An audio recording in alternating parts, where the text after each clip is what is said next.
Right. Good morning.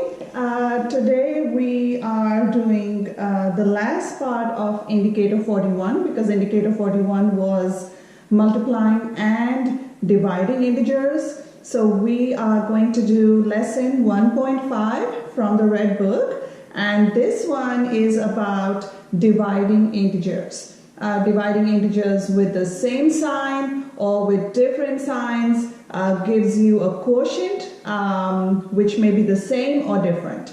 So if we are dividing integers with the same sign, that means positive divided by positive or negative divided by negative. So when I'm dividing with the same sign, I always get a quotient that is positive.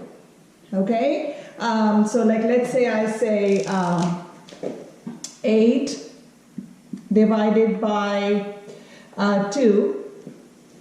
Okay, so this is positive divided by positive. You know that 8 divided by 2 is 4. Same thing if I divide negative 8 divided by negative 2. So I'm dividing a negative by a negative. I still end up with a positive answer. Okay, so I'm going to get 4. So the rule is pretty much exactly like multiplication, like we had done in the last lesson. Multiply the same sign, you get positive, and opposite signs, you get negative. And then same thing over here. If you're dividing integers with different signs, your quotient is going to be negative. So if I said I was going to divide, instead of 8 divided by 2 or negative 8 divided by negative 2, if I do negative 8 divided by a positive 2, I would get, because these are opposite signs, I would get negative 4. And same thing, if I divided 8 divided by negative 2. So as you can see, this is again opposite signs. So I would get a negative 4. Alright, so once again, if I'm dividing by the same signs, then I'm going to get a positive quotient. If I am dividing by the opposite signs, then I'm going to get a negative quotient. Okay, so we're going to solve some problems. If I can find my eraser, where did I put that?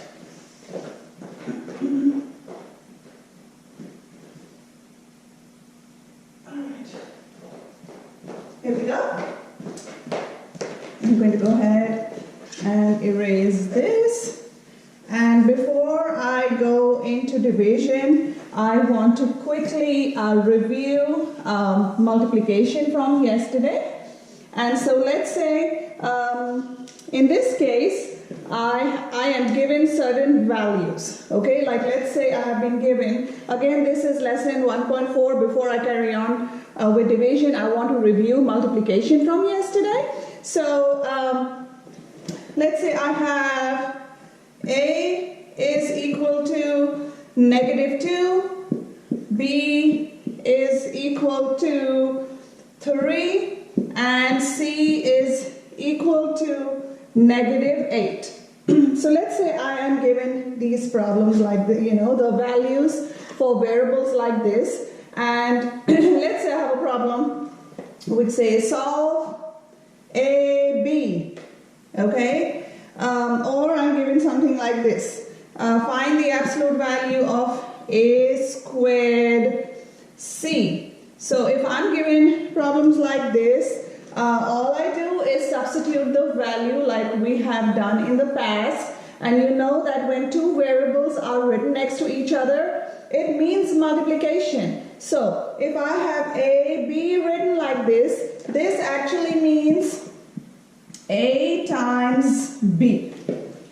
Alright? But obviously when we're writing it out, we just write it straight up because this means multiplication. But this actually means A times B. And so then we're going to substitute the values. And A is negative 2 times B is 3. So now we have opposite signs. So one is negative, one is positive. So my product is going to be a negative. product, okay? So 2 times 3 is 6, negative positive, so this becomes negative 6, which is my answer.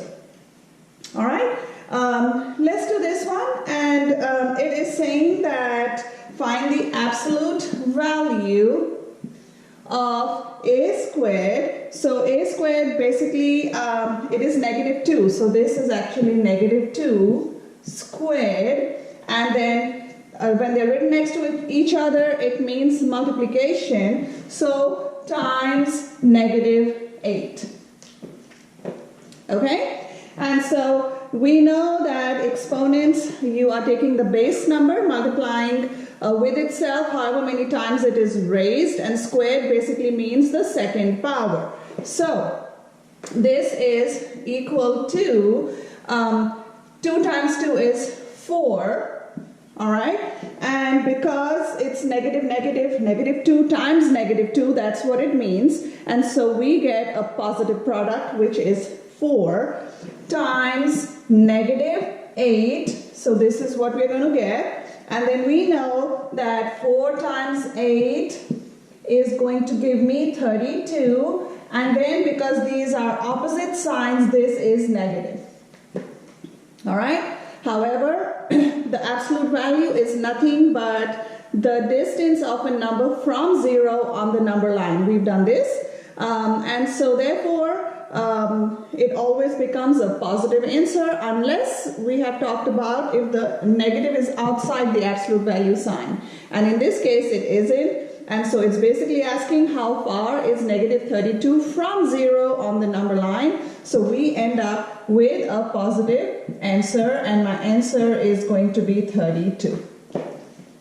Okay, let me show you one more before we move on to division. Let's say I was given, what was A over here? A was negative 2. All right. So let's say I was given AB cubed minus AC. All right, so if I'm giving like this means this multiplied by B cubed, that means B raised to the 3rd power, minus A multiplied with C. So that's what this means. This means this times this minus this times this. Do not forget your order of operations. Exponent first, PEMDAS, exponent first, in this case multiplication, and then subtraction at the end. Okay, so if I was solving this, I would get negative 2 times B is 3, so 3 cubed minus A is negative 2. A is negative 2, okay, times C, and C is negative 8, okay. So let me erase this so you can see what we're doing. All right, so now when I do this one, here first you can do the exponent. So I get negative 2 times 3 cubed, it means 3 times 3 times 3. So 3 times 3 is 9, 9 times 3 is 27. So if I was solving just this part, I know that this is going to be 3 cubed, and which is 27, and then I do 2 times 27, which gives me 54. And because these are opposite signs, this is negative, this is positive, my product is going to be negative. Okay? Minus, okay, so here let's do this part. I have negative 2, okay? So I have negative 2 times negative 8 over here. Okay? And if I do negative 2 times negative 8, I end up with, because it's the same signs, I get a positive. 8 times 2 is 16. Okay? So now I have negative 54 minus 16. So that basically again means all I'm doing is negative 54 change the minus to addition because you are adding the opposite of 16, which is going to be negative 16. So I'm adding the opposite of 16. So remember, when we have the same signs, you just add them and give the common sign. So if I say now I have negative 54s and I'm adding another negative 16 to that, all I'm doing is 54 plus 16 and I get 70, and the common sign is negative. So negative 70 is my answer to this problem. But please remember your order of operations, that is PEMDAS when you are solving anything with integers. Okay? So this was a review from yesterday's lesson. Let us begin with our 1.5, which is dividing integers. Okay? So, dividing integers.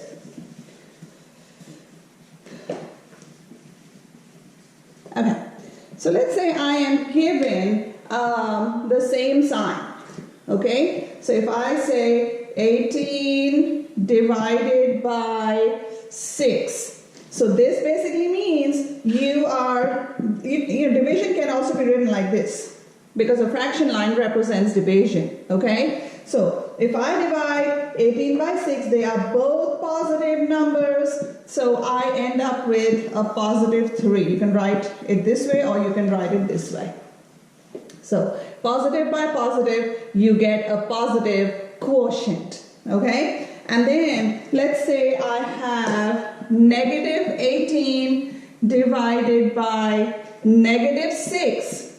Now again, we have the same signs, so because of that it ends up to be a positive quotient. So 18 divided by 6, I would get 3, and the negative, it makes it a positive. Same signs makes it a positive quotient. So in both cases, I'm going to get a positive answer.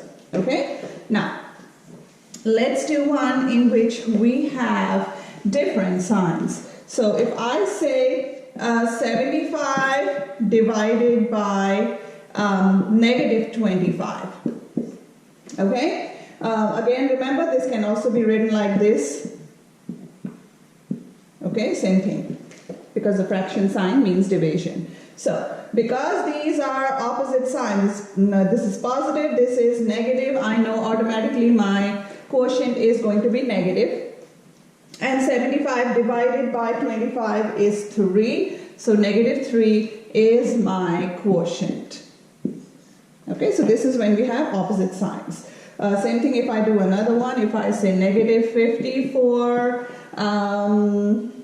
divided by 6, again we have opposite signs. This is negative, this is positive, so my answer will be negative, and 54 divided by 6, I get negative 9 is my quotient. Okay, now let's say I have a number like 0 divided by negative 6. Now guys, when you have nothing and you can divide it all you like, you're still going to end up with nothing, right? So it's like saying I have $0 and I want to divide that amongst 12 people. Well, there's nothing to divide because you have 0. So if you're dividing 0 by any number, you will get 0 as your quotient. So please remember that. Okay? Let's solve a problem in which, let's say I have 10 minus x squared divided by y, and then when x is equal to 8 and y is equal to negative 4. Okay, so let's now substitute the values, because that is the first step when I am given problems like this. You've got to see what is x, what is y, substitute the value before I can solve it.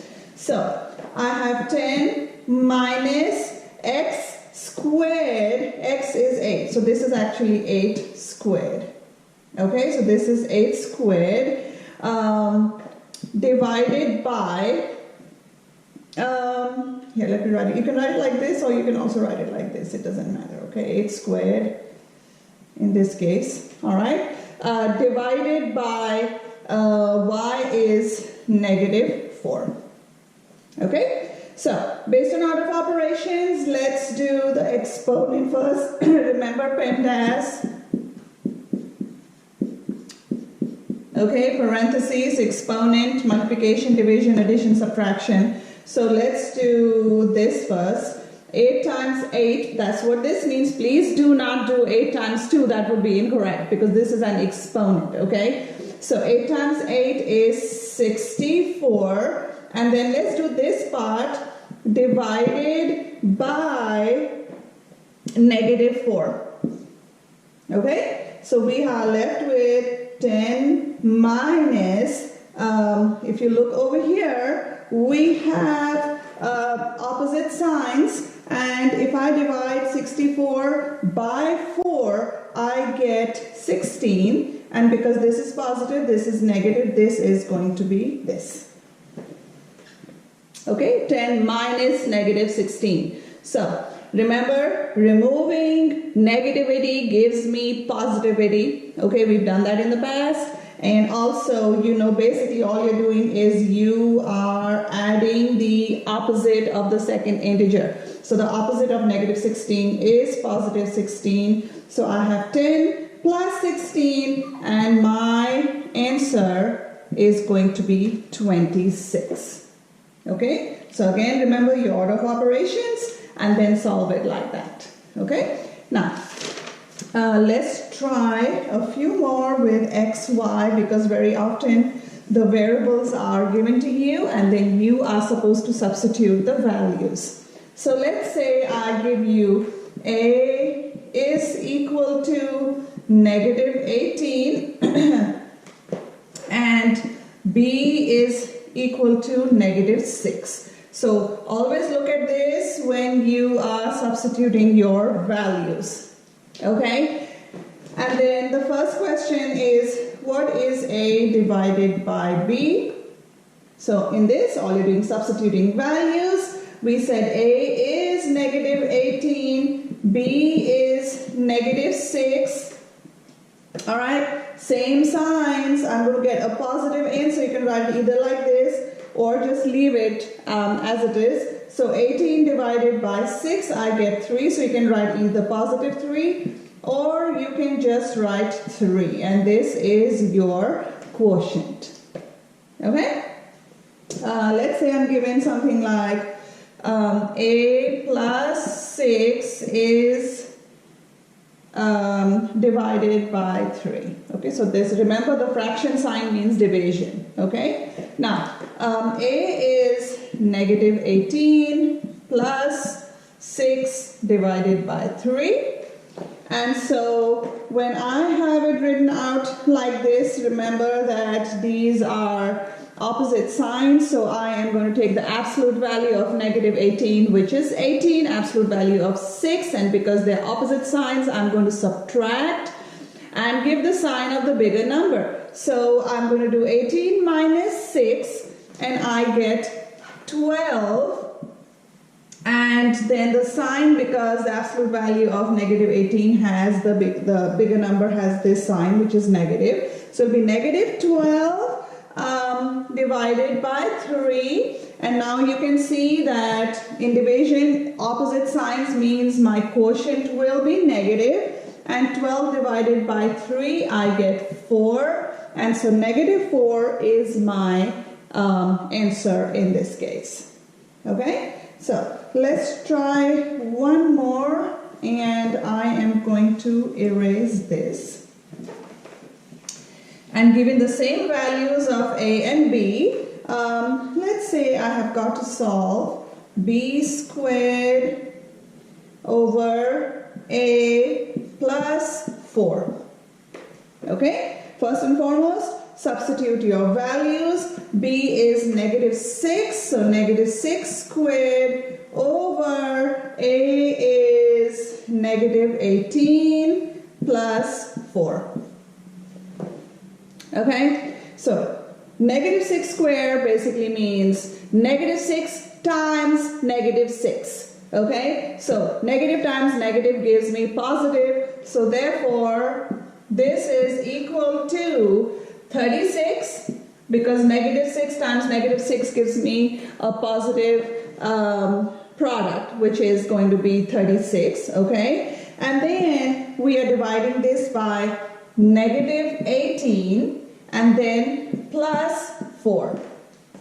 So if I was to divide 36 by negative 18, these are opposite signs. So I would end up with a quotient which is negative, and 36 divided by 18 is 2. So negative 2 plus 4. Now these are opposite signs, so I'm going to have to subtract the smaller absolute value from the larger one. So I would have to do 4 minus 2, and I would get 2, and the sign in front of the bigger absolute value is positive, so therefore my answer would be 2, or you can write positive 2. So both, whatever you've written this way is correct. Okay, so quickly to review, in multiplication or in division, when you are multiplying or dividing with the same sign, your product or your quotient is going to be positive. The only thing in multiplication you need to remember is that if I am multiplying with the same sign with negative integers, then as long as I have 2, 4, 6, 8 even set of integers, I will get a positive product. But if I have an odd set of integers that are all negative, like 3 integers, 5 integers, 7 integers, in that case I will get a negative product. Okay, but where division is concerned, when I'm dividing 2 numbers or 2 integers with the same sign, I'm going to get a positive quotient. When I take different signs in multiplication, I get a negative product, and the same rule applies to division when I am dividing with opposite signs, either a positive divided by a negative or a negative divided by a positive. My quotient is going to be negative. All right, so have a good day, guys.